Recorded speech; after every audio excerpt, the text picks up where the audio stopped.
So I'm going to tell you a story about hockey. And since I'm Canadian, what the hell, I might as well tell you a story about hockey. My son played hockey. He still plays hockey. He was a pretty good hockey player. And my wife and I used to go watch him play hockey. There was an arena just down the street from us. And there was a nice neighborhood league there. And so they'd sort the kids into teams. And then they'd let them play a few demo games. And if any team was getting stomped flat, or any other team was winning too much, then they'd rebalance the team so that they were approximately equal in skill. So that was the sorting of the teams. So, and then they were on their teams, and then they'd play, 15 games during the regular season. They'd have a little tournament to see who won. And it was really good. It was a good, friendly league. And so my son's team was in, I think it was the championship game, if I remember correctly. And there's one kid on his team who was the best player on the team by quite a margin. He was very fast on his feet.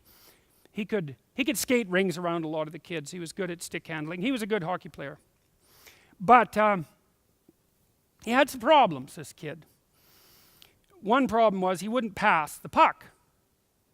Now you think, well, why the hell should you pass the puck if you're the best hockey player? Which is pretty much what he thought.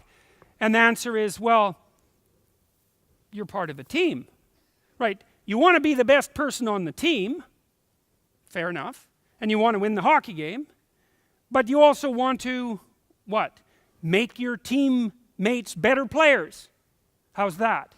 Maybe you even want to make the people on other teams better players. I mean, I know that's going a little bit too far, but you certainly want to make your teammates better players. And you might think, well, why would you do that? Because if they're better, then maybe you won't be the best. Well, that's a boneheaded way of looking at the world. Because first of all, if you amp up the competition around you, maybe that'll motivate you to be even better. And it's a hell of a way to win by making everyone else lose. That's not much of a victory. And so if you have any sense, you pass the damn puck, even if you're the better player. You especially do that. Let's say you've got a comfortable 2-goal lead. Well, then maybe you can risk taking the time away from that specific game to build up the confidence and ability of your teammates. And then maybe everybody thinks that you're a bit of a leader and they make you team captain. Not even so much because you're the best hockey player, but because why? That's the question. Okay, so we're watching the game, and it's pretty exciting, and it's a real close game, and it's like 3-3, and it's a minute left, and the other team zips down the ice and scores a really brilliant goal. And so my son's team loses. Except that they were in the championship, and it was a really good game. So, whether or not they lost is not all that obvious. They lost that game. But, there's a broader context to take into consideration. Okay, so this kid, the star, goes off the ice, and he takes his hockey stick and he smashes it onto the cement, and he's all angry because as far as he was concerned, he was robbed. And maybe that's because of his useless teammates, who he didn't really spend any time helping, by the way. And maybe it's because the referees were unfair, and who the hell knows why, but it wasn't fair.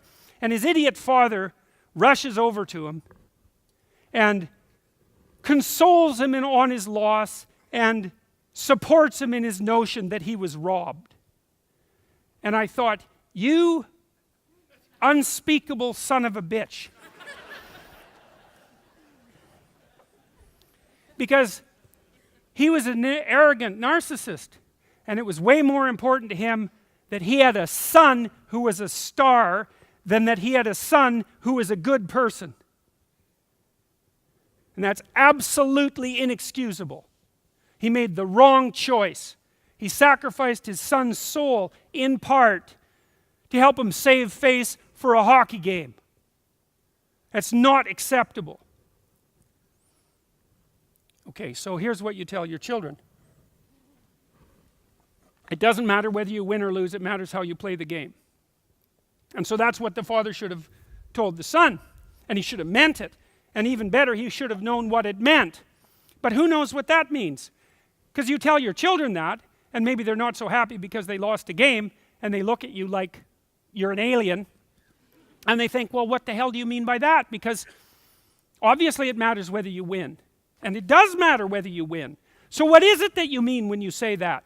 And your kid asks, well, what do you mean by that? And you go, well, I don't know what it means, but it's a good rule. So what do you mean by that? Here's what you mean. And it relates to rule 5, which is don't let your children do anything that makes you dislike them, because other people will dislike them then. And you don't want other people to dislike your children unless you want your children to inhabit a world where everyone dislikes them. And maybe you do because you don't like your children. And maybe you don't like your children because you let them behave in ways that makes you not like them.